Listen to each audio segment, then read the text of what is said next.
우리 오늘 하나님 말씀 에베소서 6장 1절로 4절까지 말씀입니다. 자녀들아 주 안에서 너희 부모에게 순종하라. 이것이 옳으니라.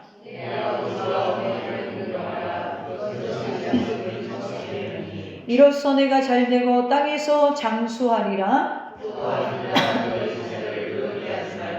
오직 주의 교훈과 훈계로 양육하라. 아멘. 자, 오늘 하나님 말씀의 제목은 가정을 통한 주님의 뜻이라는 제목으로 저와 여러분이 은혜를 나누겠습니다. 여러분을 통해서 여러분의 가정이 세워진다라는 사실을 잊지 마시기를 간절히 소망합니다. 우리에게 삶의 터전을 허락하시고 또 우리 신앙의 터전을 이렇게 더샘교회가 허락해 주신 하나님께 영광과 감사를 돌립니다. 올해 5월달은 이제 4주라서 어린이 어버이 주일을 오늘 함께 드리고요. 신구 세대가 함께 축복을 나누는 시간이 되어지기를 간절히 소망합니다. 우리가 가정이라는 것은 대부분 사랑으로 시작을 하죠. 사랑만 있으면 다 될 것 같아서 시작하는 것이 어떻게 보면은 가정이에요. 그런데 지난 주간에도 제가 말씀드렸지만 고린도전서 13장의 사랑의 속성을 이야기하면서 가장 먼저 사랑에 대해서 이야기하는데 첫 번째가 뭐예요? 사랑은 오래 참고. 그러니까 우리가 가정을 허락하신 하나님께 감사하면서 영광을 돌리는 것은 서로 사랑하는 마음으로 온전하게 되는 것인데 그 사랑을 지키는 것이 오래 참는 인내가 필수적으로 필요하다는 거예요. 근데 이 인내가 없으면 가정이 깨어지게 되죠. 로마서 12장의 18절 보면 할 수 있거든 너희로서는 모든 사람과 더불어 화목하라. 그러면 여러분 이 더불어 화목하는 걸 우리가 우리의 삶에서 어디서부터 시작을 해야 될까요? 가정에서부터 시작해야 된다는 거예요. 그래서 여러분 우리 인간은 하나님이 창조 때부터 가정을 허락하셨잖아요. 혼자 있는 것이 보기 싫어서 돕는 배필을 붙여놨단 말이에요. 그러니까 아담과 하와가 결국에는 서로가 협력하여서 하나를 이루게 하나님이 만드셨다는 거죠. 혼자서는 안 되기 때문에.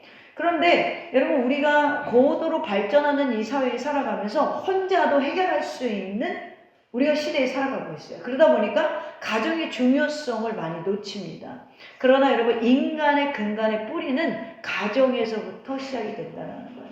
그래서 가정이 탄탄하지 않으면 예를 들어서 이제 저희 어머니는 혼자 오래 사셨는데 제가 지금 결혼을 해서 출가를 해서 따로 살고 있지만 엄마랑 가끔 싸울 때가 있잖아요. 네, 싸울 때가 있어요. 옛날엔 자주 싸웠는데 요즘엔 뜨문뜨문 싸우지만 싸우면 하루 종일 기분이 안 좋아요. 그러니까 뭔가 타당한 이유로 서로 부딪혔는데도 불구하고 내가 사회생활을 나와서 하면서 운전을 할 때나 길을 갈 때나 누구를 만났을 때 한켠에 계속 뭐가 있냐면 별로 불편한 감정들이 남아있다는 거예요.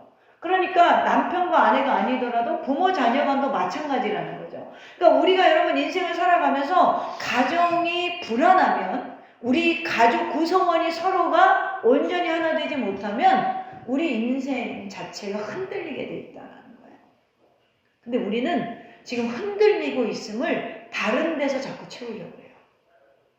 밖에 나가서 친구 만나면 위로가 될 것 같죠? 절대 그렇지 않아요. 밖에 나가서 내가 좋은 거 먹고 좋은 사람들 만나면 괜찮을 것 같잖아요? 근데 그렇지 않아요. 그러니까 결국에는 내 가족 구성원이 그리스도 안에서 될 수 있으면이 아니라 할 수 있는 만큼 내가 할 수 있거든 모든 사람과 더불어 화목하라. 너희로서는 여기 너희는 누구죠? 우리 그리스도인을 말하는 거예요. 그러므로 5월의 가정의 달 오늘이 어린이 주일로 지키면서 그 다음에 인생을 기억하는 스승을 기억하는 스승의 주일 그리고 부부 주일 그리고 마지막 주일은 전도 총동원 주일로 우리가 지키는데 우리가 5월달을 시작하면서 우리가 이런 질문을 좀 던져보고 시작을 하려고 그래요.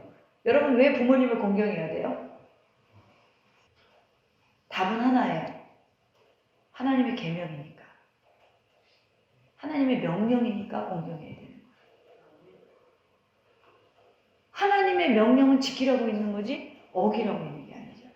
부모님 공경해야 되는 이유는 다른 이유가 아니에요. 무슨 합리적으로, 뭐 상식적으로, 무슨 우리가 학문적으로 이런 거 다 필요 없고 하나님의 명령이기 때문에 지켜야 된다는 거예요. 그래서 오늘 뭐라 그러냐면 2절에서 뭐라 그래요? 이것이 약속이며 첫 계명이다 이렇게 얘기하는 거예요. 하나님의 명령이라는 거죠. 이렇게만 끝나면 오늘 60대 이상은 참 은혜 받고 끝날 텐데 4절에 보니까 자녀를 노엽게 하지 말라. 부모들은 왜 그럼 이걸 지켜야 돼요? 주의 말씀이니까. 주의 말씀이니까. 답은 똑같아요. 에베소서에서 주라는 단어가 23번 나옵니다. 주는 그리스도를 말하죠. 1장 2절에 하나님 우리 아버지와 주 예수 그리스도, 3절에 우리 주 예수 그리스도, 1장 15절에 주 예수 안에서, 3장 11절에 우리 주 그리스도 예수 안에서. 그러니까 주라는 것은 예수 그리스도 안에서의 삶을 사는 모든 사람이 주를 누구로 지칭하죠? 예수 그리스도라고 지칭한다는 거예요. 그리고 에베소서 안에서 주가 분명히 예수님이라는 사실을 알려주는 것이 4장 5, 6절입니다. 주도 한 분이시요 믿음도 하나요 세례도 하나요 하나님도 한 분이시니 곧 만유의 아버지시라. 만유에 계시고 만유를 통일하시고 만유 가운데 계시도다. 이 구절에서 주와 성부 하나님을 구별하는 것 같지만 하나님 한 분 안에 누가 있습니까? 성자 예수 그리스도가 계시다라는 거예요. 그래서 에베소서 전체에서 주는 예수 그리스도를 말합니다. 따라서 우리가 예수 그리스도 안에 있는 사람들은 어떻게 살아야 되냐면 5장 15절 볼까요? 5장 15절에 이렇게 말합니다. 그런즉 너희가 어떻게 행할지를 자세히 주의하여 지혜 없는 자 같이 하지 말고 오직 지혜 있는 자 같이 하여. 이게 뭐냐면 성령 충만한 삶이라고 거기 표제가 붙었잖아요. 성령 충만한 사람의 특징은 뭐예요? 지혜 없는 자 같이 하지 않고 지혜 있는 자 같이 한다고 그랬어요. 지난 제가 금요일에 이야기했죠. 우리가 잃어버린 하나님의 형상 중에 우리가 지혜를 회복하는 것이 뭐예요? 그리스도 안에서 우리가 새롭게 거듭난 삶이라고 했습니다. 그러면 거듭난 삶은 지혜 있는 자 같이 하여 뭘 한다? 세월을 아낀다. 그리고 주의 뜻이 무엇인가 이해를 하고 술 취하지 않고 방탕하지 않고 우리 성령의 충만함을 지향하는 삶을 살아간다 라고 이야기를 하면서, 그럼 성령 충만한 삶을 지향하는 사람의 첫 번째는 뭐냐? 5장 21절에 뭐라고 그래요? 부부간의 이야기를 해요. 그러니까 예수 안에서 주를 그리스도라고 시인하고 다시 태어난 자들의 삶의 영역의 첫 번째는 가정이라는 거예요. 그러니까 이 가정이 하나님의 일을 한다고 해서 등한시해서도 안 되는 것이고, 이 가정이 내가 다른 일을 한다고 내가 세상에 다른 친구들이나 다른 것들로 내가 뭔가를 갈급한 것들을 채운다고 해서 해소되는 문제가 아니라는 거예요. 우리의 삶의 첫 번째는 가정입니다. 이 가정과 같은 하나님이 창조하신 공동체가 있어요. 교회. 그래서 교회와 가정은 분리되지 않아요. 하나라는 거예요. 할렐루야. 오늘 여러분들 어린이들을 축복해 주세요. 인생 안녕 이게 아니라 내가 너를 축복한다. 너 인생에 예수 그리스도가 스승되어지기를 축복한다. 예수 그리스도가 너의 삶에 항상 동행하기를 축복한다. 축복을 믿어줘야 돼. 왜? 우리들의 자녀이기 때문에. 할렐루야. 그러므로 부부간에 어떻게 해야 된다. 그것은 제가 셋째 주에 할 거예요. 그러면 오늘 그리고 6장에서 뭘 첫 번째로 이야기하죠? 자녀는 부모를 공경하라. 그리고 부모는 자녀를 노엽게 하지 마라. 자, 이것이 뭐예요? 크리스찬의 생활의 예시라는 거예요. 에베소 5장, 6장, 그리고 6장 10절부터 뭐예요? 영적 싸움이 있다. 영적 싸움 어디서부터 지켜야 되죠? 1번 교회, 2번 가정, 3번 세상. 가정에서부터 지켜야 돼요. 여러분 교회 오래 있어요? 가정에 오래 있어요? 여러분의 싸움이 어디서 가장 많겠어요? 가정에 있는 거예요. 이 원리를 알면 우리 옆 사람을 한 번 보면서 인사할까요? 월급도 안 받고 일해 주셔서 감사합니다. 왜요? 그분들 덕분에 우리가 영적인 지금 전쟁을 하고 있잖아요. 할렐루야. 우리 얼마나 깨어있게 합니까? 하나님의 전신갑주를 입고 여러분 가정에서 철저하게 여러분의 마음을 다스려야 돼요. 아멘입니까? 아멘. 진짜 강한 사람은요, 밖에서 여러분 강해도 안에 들어와서는 부드러운 사람, 집 안에 들어와서 부드러운 사람들이라는 거예요. 그래서 우리가 이제 성령 충만한 삶의 예시를, 오늘 어린이 주일, 어버이 주일이니까 부모와 자녀가 어떻게 하면 좋은 부모가 되냐, 어떻게 하면 좋은 자녀가 되냐라고 우리가 이 부분을 우리가 나누기를 소망합니다. 여러분들이 혹시라도 집에서 애들이 오늘 아빠 안 들어왔으면 좋겠다 이런 소리를 들으면 집에 절대 가지 마시고 여러분 철회하세요. 24시간 개방해 드릴 테니까 우리 전도사님이 음악 틀어주실 거예요. 기도하셔야 돼요. 내가 얼마나 밉보였으면 자녀들이 우리 아빠 오늘은 안 들어왔으면 좋겠어 그래요. 여러분들이 자녀들이 나 엄마랑은 밥 먹기 싫어, 체할 것 같아 이런 소리를 들었으면 자녀와 원망 마시고 집에 돌아가지 마시고 오늘 밥이 어디 목구멍으로 넘어갑니까? 회개하셔야 돼요. 얼마나 자녀를 불편하게 했으면 엄마랑은 밥 먹기 싫다는 거야. 김태호 교수님이 한 말 중에 나 정말 공감 가는 말이 하나 있어. 난 자녀 입장이니까. 자녀가 부모를 사랑하지 않아서가 아니라 부모와 자녀가 되는 건널 수 없는 다리가 있다는 거예요. 자녀를 불편하게 한다는 거야. 할렐루야. 불편하게 하지 마세요. 자녀를 불편하게 하지 말라는 거예요. 근데 또 이랬더니 무조건 또 100% 맞춰만 주고 있어. 그 얘기 아니에요. 우리가 노엽게 하지 말라. 그리고 뭐라 그래요? 주의 교훈과 훈계로 양육하라. 하나님 말씀에 입각한 삶을 살라는 거예요. 그리고 나서 자녀들에게 훈계하면 니마 그 강을 건너지 마오가 아니라 건널 수 있는 다리가 있어요 없어요? 얘는 그리스도 안에서 하나 되어질 수 있다는 거예요. 우리가 자꾸 세상 기준으로 자녀들을 양육하기 때문에 자녀들에게 오류가 생겨요. 머리에. 내가 하나님 믿는 우리 엄마는 항상 보면 나에게는 또 세상적이야. 여러분 자녀들은 또 어떻게 해야 돼요? 잠언 23장 22절에 보니까 너 낳은 아비에게 청종하고 내 늙은 어미를 경히 여기지 말라. 늙어서 힘 빠져도 무시하지 말라는 거예요. 할렐루야. 그러니까 여러분 세상에서 우리가 태어나서 아무것도 할 수 없을 때 여러분 자라게 해주시고 키워주신 분이 누구예요? 여러분 힘들게 하는 혹시 부모라도 정말 하나님 말씀에 입각하지 않는 삶을 사는 부모라도 여러분 아무것도 못할 때 가장 먼저 기저귀 갈아주시고 우유 먹여주신 분은 여러분의 부모입니다. 그래서 부모에 대한 원망이 있거들라 씻어버리세요. 그건 여러분 인생을 성장하지 못하게 해요. 그 상처는 회복하셔야 돼요. 세상에서 가장 먼저 만난 인연이 누구예요? 부모예요. 우리가 태어나서 가장 인간 관계의 첫 번째가 부모예요. 그러므로 공경하라고 하나님이 명령하시는 거예요. 그렇다면 여러분 먼저 부모가 자녀에 대해서 좋은 부모는 그럼 어떻게 될까? 첫째로 좋은 부모는요. 자녀의 운명을 예수님께 맡기는 자입니다. 마가복음 9장과 마태복음 17장에 보면 귀신 들린 아들을 어떻게 하고 살려보려고 하다가 예수님에게까지 데리고 온 아버지가 계세요.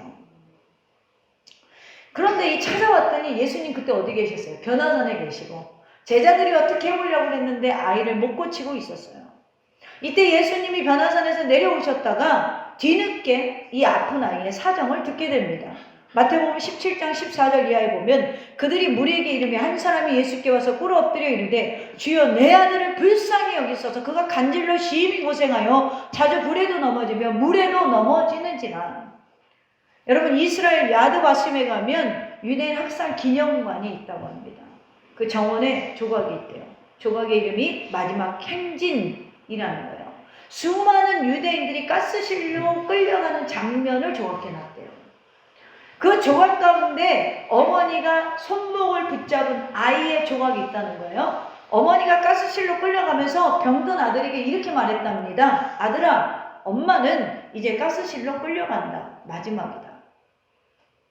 너를 데리고 가면 죽지만 너가 병들었기 때문에 너는 실험의 대상이 될 수 없다는 거야.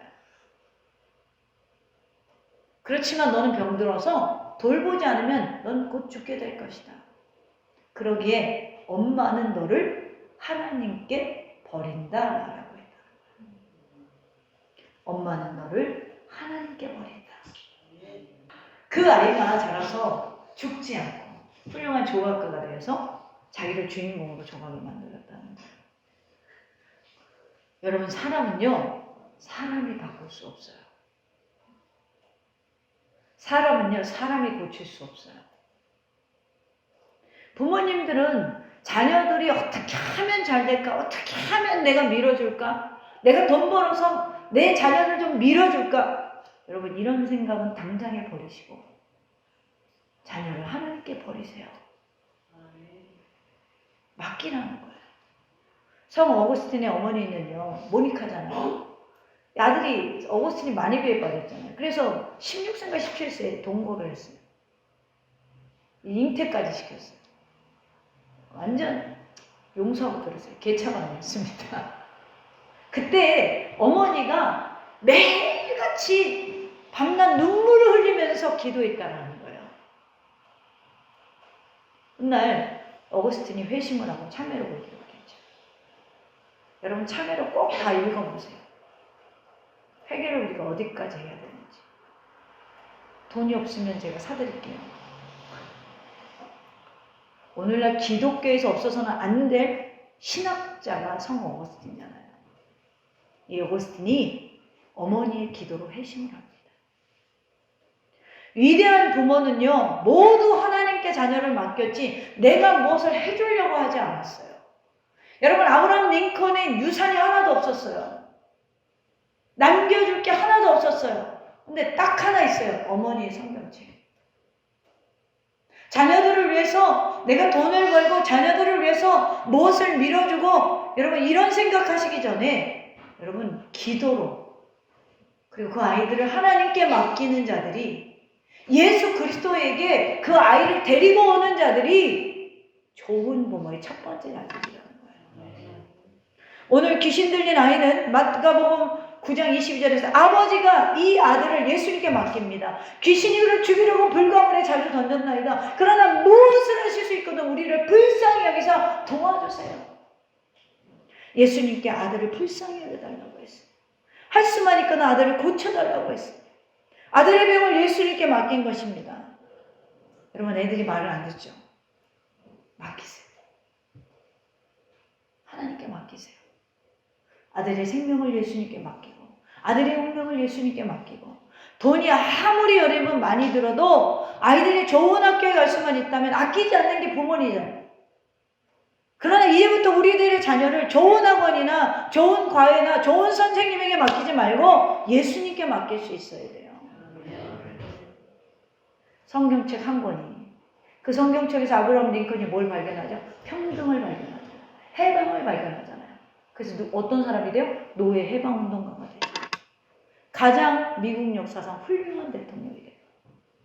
아무런 유산이 없어도. 여러분, 제가 몇 번 그분이 선거에서 떨어졌는지 기억이 지금 안 나는데 무지하게 선거에 떨어졌어요. 그래도 7번 넘어져도 일어나서 가는 거예요. 그 강하고 담대한 용기를 어디서 찾았죠? 그분이 성경에서 찾았어요. 최초의 백악관을 기도실로 만든 사람. 자녀를 위해서 바로 구하세요. 오늘 이 시간부터 자녀를 예수님께 버리시기를 주님의 이름으로 축원합니다. 두 번째로 좋은 부모는요, 신앙의 모범을 보여야 돼요. 버리라니까 쟤는 예수께 맡겼어. 나는 나의 길을 가리라. 이게 아니라 모범을 보이라는 거예요. 아버지가 먼저 나왔잖아요, 예수께. 여러분이 먼저 예수께 나와야 되는 거예요. 그리고 이것이 우리의 삶에 보여져야 된다는 거예요. 그리스도인에게 가장 중요한 것이 뭐예요? 믿음이죠. 믿음이 신앙의 출발입니다. 왜요? 구원의 출발이기 때문에. 믿음으로 말미암아 구원을 받았으니 에베소 2장 8절에 말하죠. 믿음은 그리스도인으로서 성령 충만하게 하는 시작이에요. 그렇기 때문에 믿음은 문제 해결의 열쇠입니다. 믿음은 소망과 사랑이 사람이 되게 만들어요. 이런 부모님들이 있어요. 자기는 예수님을 개떡같이 믿으면서 아이한테는 찰떡같이 믿으라고 가르쳐요. 찰떡이 될까요? 제가 예언의 은사는 없지만 개떡이 되더라고요. 여러분, 내가 너 예수 믿어야 살아 했을 때 아이들의 기준에 합리적이어야 되는 거예요. 내 부모가 예수 때문에 사는 게 보여져야 된다라는 거예요. 근데 내 부모는 항상 예수 때문에 살지 않으면서 예수 믿어야 너 살아 했을 때 자기나 잘 믿지. 그러지 않겠어요? 저는 어머니에 대한 기준이 되게 높아요. 우리 엄마가 기준이기 때문에. 저 고등학교 때 우리 어머니는 맨날 기도하는데 어떤 친구 어머니는 저희가 성년의 날 이렇게 알려주더라고요. 야, 오늘 어디 나이트 가면 물이 좋아. 할렐루야. 성년의 날 식당 하시는 어머니인데 저보고 우리 보고 어디 나이트 가면 물이 좋다고 성인이 됐으니까 가라는 거예요. 여기 산 증인 있어요. 변전도사님도 그때 있었거든요. 여러분, 그런데 제가 그 부모가 비교가 되는 거예요. 우리 엄마는 맨날 기도만 하는데 내가 싫어해도. 근데 어떻게 딸 보고 나이트클럽을 가야지? 그게 이해가 좀 안 되는 거야.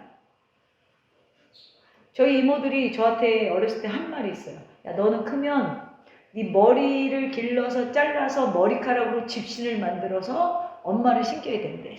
왜 그런 거룩한 부담을 줬는지 모르겠어요. 그만큼 희생을 했다는 거죠. 저 어렸을 때 너무 우리 친가분들이 이렇게 힘들게 하는 게, 엄마도 힘들게 하는 게 보여서 제가 이렇게 좀 불안증이 있었어요. 무슨 불안증이었는지 알아요, 성도님? 엄마 도망갈까봐. 제 마음에 항상 엄마가 도망갈까봐 걱정을 했어요. 그래서 촬영하면 맨날 버스 정류장에서 기다렸어요. 저 두고 도망갈까봐.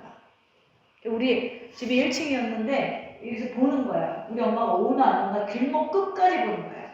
늦으면 우리 엄마가 도망갔나 이런 생각을 할 정도로 정말 영적인 전투가 심했어요. 그런데도 버리지 않고 안 도망갔어요. 그러니까 내가 부모 기준이 높겠어요, 안 높겠어요? 높은 거예요. 자녀는요, 부모 기도 먹고 사는 거예요. 자녀는 부모 기도 덕에 살아가는 거예요. 할렐루야? 그러니까 아이한테 찰떡같이 믿으라고 하지 말고 찰떡의 모습을 보여주면 돼요. 여러분, 믿음이 적어지면 우리가 실망시키는 사람이 돼요. 가장 먼저 실망하는 게 우리 가족이라는 거죠. 여러분, 우리가 봤을 때 내 부모가 삶에 성령의 역사가 없는 것 같아. 그런데 아이들이 어떻게 부모님을 존중하겠어요? 저는 우리 새끼가 말 안 들어요. 그리고 그 상담 오는 모든 부모에게 저는 부모 편 한 번도 든 적 없어요. 자녀 편 들어주지. 아무리 걔가 꼴통이라고. 왜 그래요? 우리 이런 얘기 잘하죠. 여러분 잘 생각해 보세요. 여러분의 자녀 누구 닮았어요? 네? 그래서 이렇게 말해. 내가 우리 부모 속을 많이 썩여가지고 저 새끼가 속을 세기나 봐. 이런 말 되게 잘하잖아요. 그런 소리 해봤어요, 안 해봤어요? 다 찔리지 뭐. 오늘 찔려도 어쩔 수 없어. 어머니날이에요, 어린이날인데. 근데 여러분 가만히 생각해 보세요. 여러분들이 아기 낳았을 때 젊었어요, 안 젊었어요? 젊었죠? 자, 보세요. 대부분의 학자들이 한 인간의 인격이 언제 형성이 되냐고 이야기하냐면 어떤 사람은 5살까지, 어떤 사람은 10살, 어떤 사람은 8살. 그러면 10대가 이기 전에 대부분의 인간의 캐릭터가 형성이 된다. 그때 누구죠? 여러분이 젊었을 때. 10대 이전에 가장 큰 스승은 누구예요? 부모님이에요. 누구 닮아요? 부모 닮아요. 여러분의 아이들의 성격이 만들어질 때 절대 집에서 예를 들어서 니네 엄마는 그래 하시면 안 돼요. 왜 그러냐면 니네 엄마 예를 들어서 집에서 옛날에는 주부들이 반말했잖아요. 멍청해. 이런 얘기 아버지들이 잘했어요. 막 거친 얘기를 하고. 멍청한 여러분 왜 살아요 같이? 안 돼요 그런 얘기하면. 애들이 엄마를 무시해요. 왜요? 내 아버지가 무시하니까 그대로 적용이 되는 거예요. 또 엄마들은 아빠 출근만 하면 욕을 해. 야, 네 아빠는 왜 그러냐? 네 아빠는 아주 돈 벌어다 준다 그러고 이렇게 헐뜯어요. 그러면 애들이 크면서 아버지를 어떻게 생각하냐면 우리 아빠는 우리 엄마에게 상처 준 사람이야 이렇게 생각해요. 여러분들 참 기여를 많이 하셨죠? 기여 많이 하셨어요. 여러분들의 자녀들의 성격에. 근데 그거를 이해를 못하고 그래서 여러분 우리가 결혼할 때는 제가 우리 교회 청년들은 결혼할 사람들 데리고 오면 한 달이고 두 달이고 결혼에 대해서 강의해 줄 거예요. 자기들이 심령이 치유돼야 내가 내적인 심령이 치유되고 영혼육이 치유돼야 결혼했을 때 그게 그대로 삶에 투영이 되는 거예요. 내가 치유가 안 됐으니까 그 공격이 다 어디로 가요? 가족들에게로 가요. 그 욕받이 누구? 애들일 수 있는 가능성이 높다라는 거예요. 그래서 여러분들이 선생님이라는 사실 그리고 혹시라도 이제는 여러분 여기 이제 노년층이 많잖아요. 노년층, 중년층이 많잖아요. 그럼 애들이 좀 컸죠. 이제라도 자녀들을 위해서 여러분 기도하셔야 돼요. 기도하셔야 돼요. 하나님, 제가 그래서 우리 애가 그랬나 봐요. 주님 용서해 주세요. 고쳐주세요. 여러분 우리가요 세상에서 인정받으려면 인정받는 기준들이 있어요. 군인은 군인 나와야 돼요. 경찰은 경찰 나와야지. 뒤에서 맨날 돈 받으면 어떻게 돼요? 부패 경찰 되면 어떻게 돼요? 누가 그걸 경찰으로 인정을 해요? 인정 안 해주잖아요. 예수님의 제자라면 그 걸맞는 능력이 삶의 모든 영역에서 나타나야 된다는 거예요. 우리가 소금이 그 맛을 잃으면 어찌 그것이 소금이요? 예수님이 그렇게 말씀하시잖아요. 소금의 맛을, 여러분 소금의 본질이 뭡니까? 짠맛이에요. 그럼 예수 믿는 사람의 본질은 뭐예요? 예수 생명이에요. 생명이 있으면 꽃이 피죠. 생명이 있으니까 살아나는 거예요. 생명이 없으면 얘들은 펴! 예수 이름으로 펴라! 펴져요? 씨앗을 심었으니까 생명이 있으니까 나는 거란 말이에요. 우리 안에 예수라는 씨앗, 생명이 있으면 삶에 뭐 어떤 영향이 나타나요? 예수 생명이 나타나요. 짠맛이 있다는 거예요. 그리스도의 맛이 있다는 거예요. 나는 예수님으로 충만합니다. 내가 내 입으로 인정하는 게 아니라 우리 가족들부터 인정해요. 현재 다음 세대가 교회 없잖아요. 그래서 미국 가정사역연구소에서 자녀들이 부모 때문에 교회를 떠나는 이유 10가지를 조사했어요. 1번, 주일이나 교회 행사를 무시하고 여행을 떠날 때 자녀는 교회를 나오지 않습니다. 2번째, 예배 시간에 시계만 쳐다보고 있을 때 자녀는 교회에서 예배드리기 싫어한다는 거예요. 3번째, 자녀 앞에서 목회자의 허물을 이야기할 때 내 부모가 무시하면 똑같아요. 아까 부모가 절대 여러분 교회에서 그렇게 하시면 집에 가서 그렇게 하시면 안 돼요. 11조와 4번째, 헌금을 제대로 하지 않을 때 섬김이 안 보이는 거죠. 5번째, 교회에 대해서 애착심이 없을 때. 6번째, 예배 시간에 지각할 때. 7번째, 문제가 생길 때만 불규칙하게 기도하는 모습을 보일 때. 8번째, 여러 가지 핑계로 교회 봉사를 하지 않을 때. 9번째, 자녀들을 교회에 오래 있지 못하게 할 때. 너 빨리 가서 공부해. 10번째, 실천보다 말만 앞세울 때. 언어, 윤리, 도덕. 자녀들을 낳고서부터는 여러분들이 모델이라는 걸 잊지 말아야 돼요. 모델.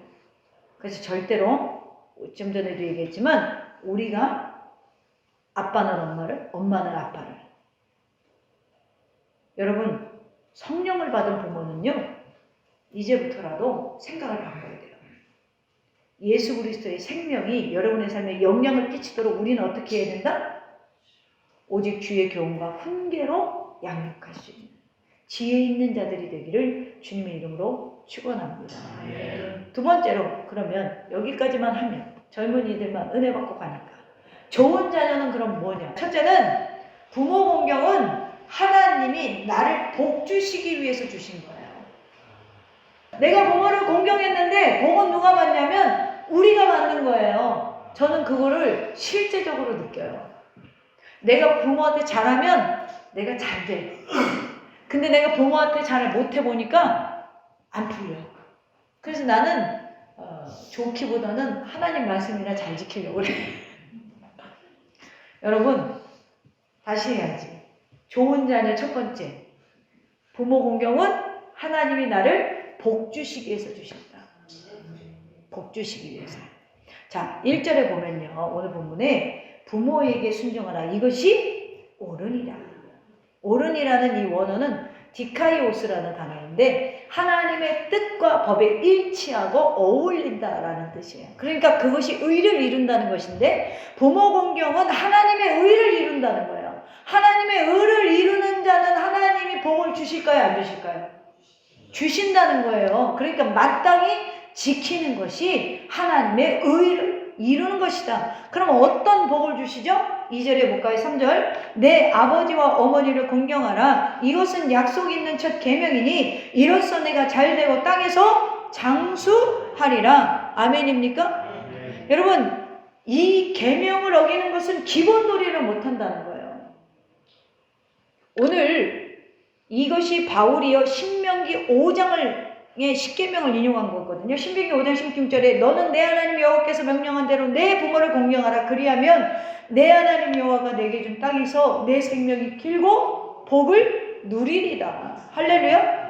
레위기에서는 뭐라고 그러냐면 너는 이스라엘 자손의 온 회중에게 말하여 이르라. 너희는 거룩하라. 이는 나 여호와 너희 하나님의 거룩함이니라. 너희 각 사람은 부모를 경외하고 나의 안식일을 지키라. 나는 너희 하나님 여호와니라. 여기서 신명기 십계명에서는 카베드라는 사용을 해서 부모를 중하게 여기라 공경을 썼고요. 레위기에서는 야레으라는 히브리어로 경외하라 라는 거예요. 그러니까 성경이 뭐라고 그러냐면 예수님 안에서 새롭게 된 성령의 사람들은 그들의 부모를 중요하게 여기고 나아가 하나님을 경외하는 듯 부모를 경외하는 삶을 살아야 한다. 그것이 우리의 삶에 복을 가져다 준다. 내가 부모님에게 하는 것이지만 누가 받아요? 내가 받는 거예요. 할렐루야. 두 번째 좋은 자녀의 기질은 부모를 기쁘게 하는 자녀가 되는 거예요.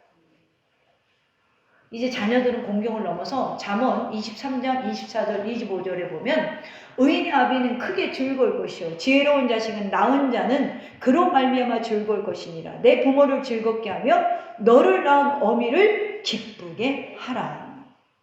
효도의 방법에는요 4가지가 있어요. 첫째 마음의 효, 두 번째 정성의 효, 세 번째 물질의 효, 네 번째 삶의 효예요. 그러니까 마음의 효는 효도의 시작이에요. 뿌리예요. 그것을 어떻게 표현합니까? 삶으로 나타낸다는 거죠. 우리의 신앙도 마음에서 뿌리를 내려서 삶으로 나타냅니다. 제가 그래요. 우리가 100만 원이 있어요. 예를 들어서 제게 100만 원이 있는데 11조 하나님한테 10만 원 드리고 90만 원 갖고 써야 되는데 요즘 보니까 우리 남편이 옷이 없는 것 같아. 그래가지고 옷을 하나 사려고 하니까 50만 원을 썼어. 뭐 남는 위아래 정장 사니까 50만 원 썼어. 40만 원 남았네. 그러니까 40만 원 갖고 내가 요즘에 신발이 없으니까 신발을 하나 살까? 그리고 20만 원 주고 샀어. 20만 원 남았는데 누가 보이냐면 그때서 엄마가 보이는 거야. 엄마 요즘에 봉짬바가 없는 것 같은데 인터넷을 막 뒤지는 거지. 제일 싼 거 사려고. 할렐루야. 이거 뭐예요? 마음이 없다는 거예요. 부모에 대한 마음이 없다는 거, 비중이 없다는 거예요. 90만 원 갖고 1대 1도 하면 어떻게 돼요? 30만 원, 30만 원, 30만 원.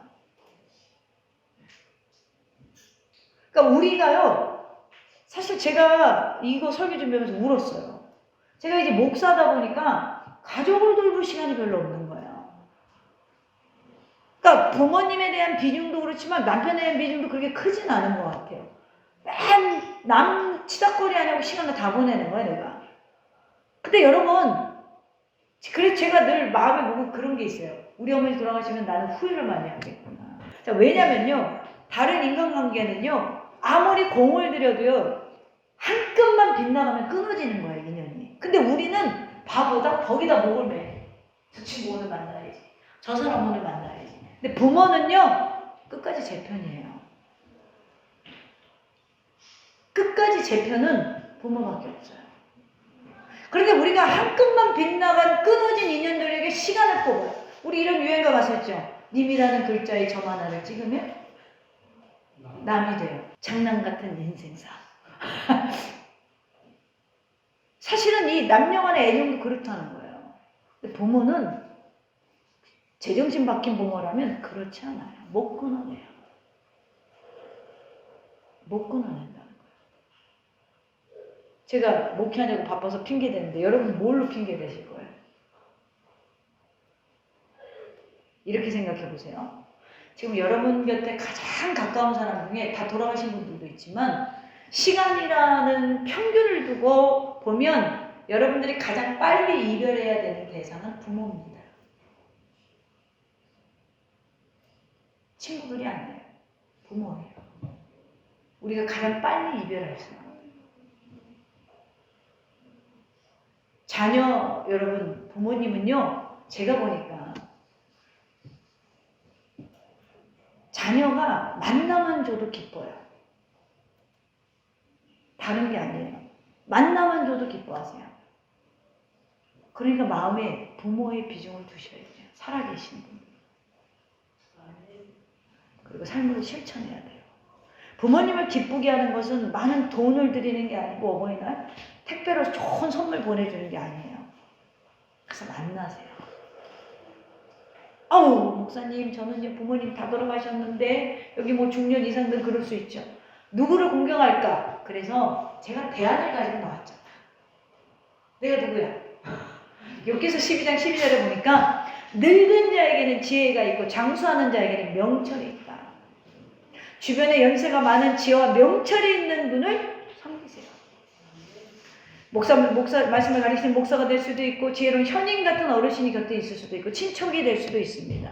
그래서 디모데전서 5장 2절에 뭐라 그러냐면 늙은 여자에게는 어머니에게 하듯하며. 누구를 어머니 되게 하듯하나? 연세 많으신 분. 제가 또 늙은 여자라고 하면 안 되죠. 예, 그렇습니다. 성경은 타락한 말세의 징조에 대해서 말씀하기를 디모데후서 3장 1절로 보면 너는 이것을 알라. 말세에 고통하는 때가 이르러 사람이 자기를 사랑하고 돈을 사랑하고 고통하는 이유가 나를 사랑하고 돈을 사랑하고 교만하고 비방해서 고통을 받는다는 거야. 누가? 인간이. 그 중에 뭐예요? 부모를 거역하며. 부모를 거역하는 건 세상이 말세로 갈수록 풍조가 된다는 거예요. 그런데 부모를 공경한다는 건 하나님 말씀을 지키는 거기 때문에 세상을 이기는 삶이 되는 것이죠. 죄악이 관영한 이 땅에서 하나님의 의를 이루는 것. 여러분의 가정을 지키는 것. 내 부모를 지키는 것. 내 자녀를 지키는 것. 할렐루야. 오늘부터 자녀는 주님께 버리시고 자녀는 늙어가는 힘 빠지는 부모를 경히 여기지 말고 그의 필요를 채워줄 수 있는 마음을 줄 수 있는 존재들이 되어서 여러분 우리가 정말 예수 그리스도를 주로 삼고 성령 안에서 거듭난 우리는 부모를 공경하고 복을 받아 누리며 자녀에게 본이 되어 공경을 받을 수 있는 바른 가정들을 세울 수 있는 그 중심에서 여러분이 쓰임받기를 가정에서 지역, 이웃으로 그 회복이 점진적으로 확장되어지기를 주님의 이름으로 축원합니다.